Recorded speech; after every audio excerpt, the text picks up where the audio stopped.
It's unfolding daily, so Shula will be around the quarterbacks a little bit more, and Joe obviously being the coordinator seat. Shula has a ton of experience. What kind of impact has he had on your staff since he came aboard? Yeah, he's been a good addition. Like you mentioned, ton of experience. He's been in the head coach's seat before, been an offensive coordinator multiple times, quarterback coach. When I first was introduced to Mike in Carolina, he was our quarterbacks coach and did a nice job with Cam Newton. You've been the coordinator in all your careers as a coach in the NFL. What can be expected realistically from having a change like this on such a short week going into Sunday? Well, I mean, I don't think we'll get, the real tell until we get a few weeks into it here, but you go inch by inch, right? And so there can be an impact. Really, the overall energy, it's in the margins in a lot of ways too, right? In terms of energy, culture within a subculture, right? So the subculture within the overall culture of the team, but in this case, an offense has a subculture, and what that looks like and how that can start to foster confidence and energy and the focus on us doing things that we need to do to lead to winning through the process, Monday through Sunday in this case, and now it's Wednesday. So, those are the things that are in the margins that fill the gaps between plays, and I think those are just as important as the plays. You mentioned energy a couple times yesterday. Is there something specific about Joe that you feel like could bring a different energy to your offense? Well, I think that's part of it, right? So, it's just a feel, right, more than anything, and an it factor and a presence, and I think Joe has some of that, and then his imprint will develop over the course of time in terms of the X's and O's. And his rapport with Josh as well. So it starts there and moves forward from there. Sean, describe that relationship maybe a little bit more, and then we'll ask Josh about it, obviously. Yeah.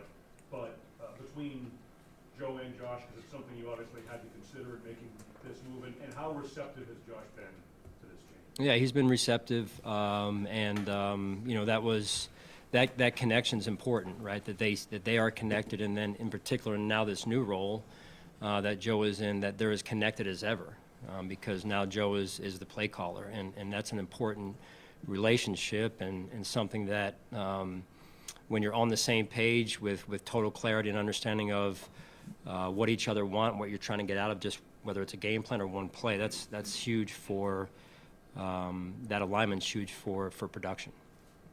John, would you say that previously your pre-snap stuff on offense maybe wasn't as diversified as it could have been? Maybe you're creating less problem for a defense because you didn't do more pre-snap?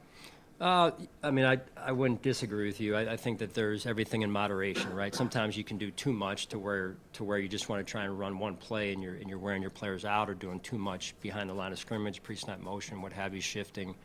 But it's everything in moderation. If you get too static, then it becomes a little bit easier to defend.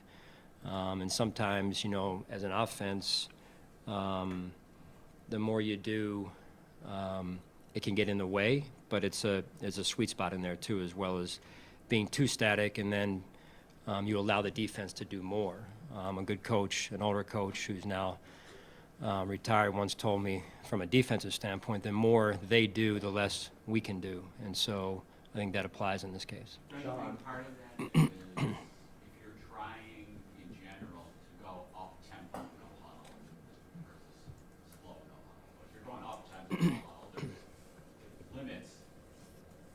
You're going to have a smaller pack. Right. I mean, Yeah. Well, sometimes it limits the amount of stuff you can do pre-snap. So it's everything in moderation, right? Sean, you've gone from position coach to a coordinator. Is the biggest challenge going from kind of micro to macro? How is that, like how your brain works and how you see things on it? Yeah, well, I mean, I feel strongly about this, that a coordinator position, just like the head coach position, it's a leadership position. You better have the X's and O's, because the job really boils down to it's a leadership position, and that's where I mentioned about it being in the margins and all the intangibles that go with developing a culture are important, right? And it starts with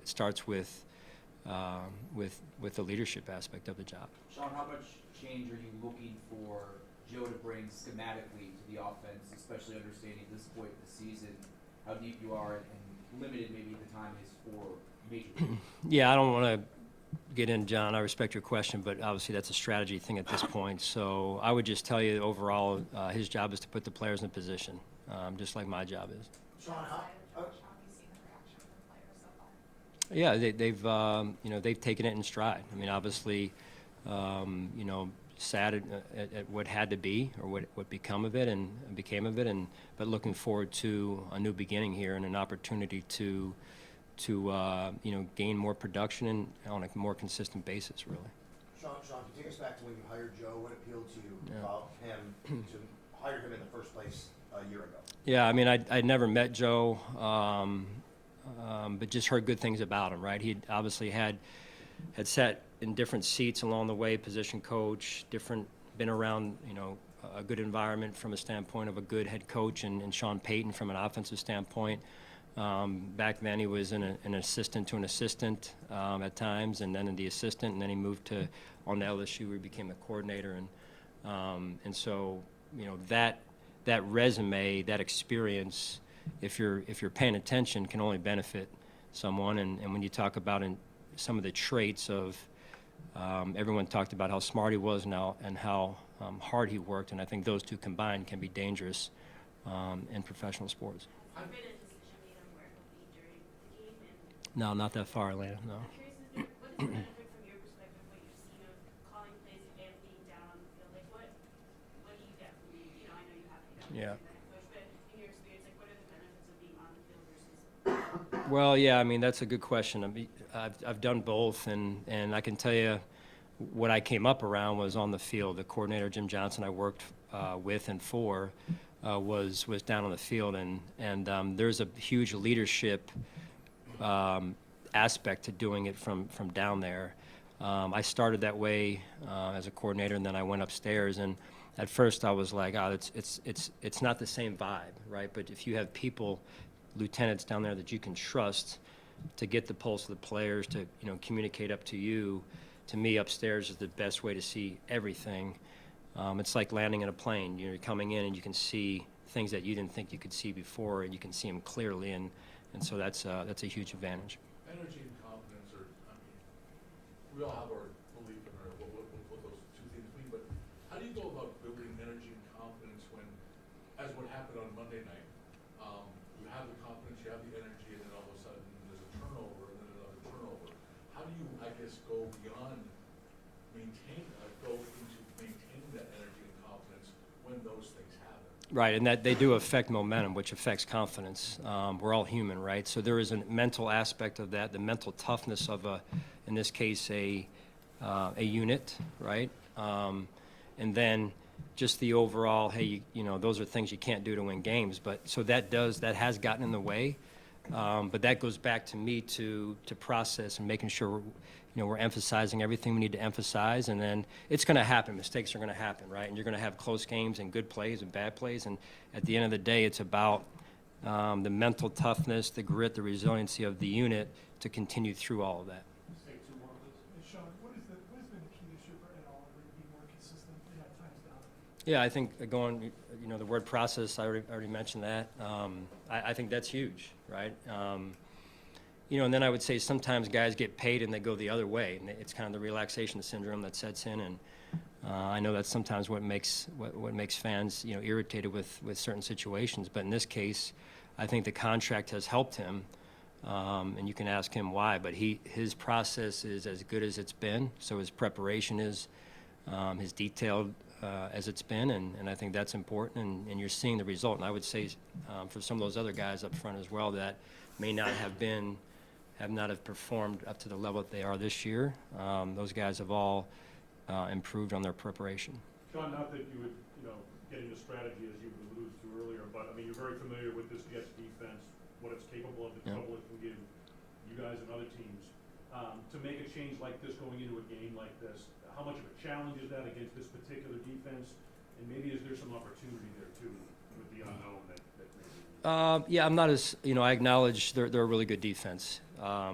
you know, probably the most talented defense in the league. And they do a great job from a coaching end as well. And so they're a tough defense or a tough challenge. I think more than anything, our focus needs to be on us and in particular on offense, but overall as a team as well, and getting us right, and getting us back to playing confident, playing with energy, building like I said, on our offensive side, building a little bit of a culture here, of a subculture of the bigger culture of the team. And I think you saw some of that on Monday night with, hey, we had some turnovers, defense takes the field, and they go to work, right? And they go to work with grit and toughness and resiliency, and they're just staying after it. And so that to me is infectious, and that is important, as well as the X's and the O's.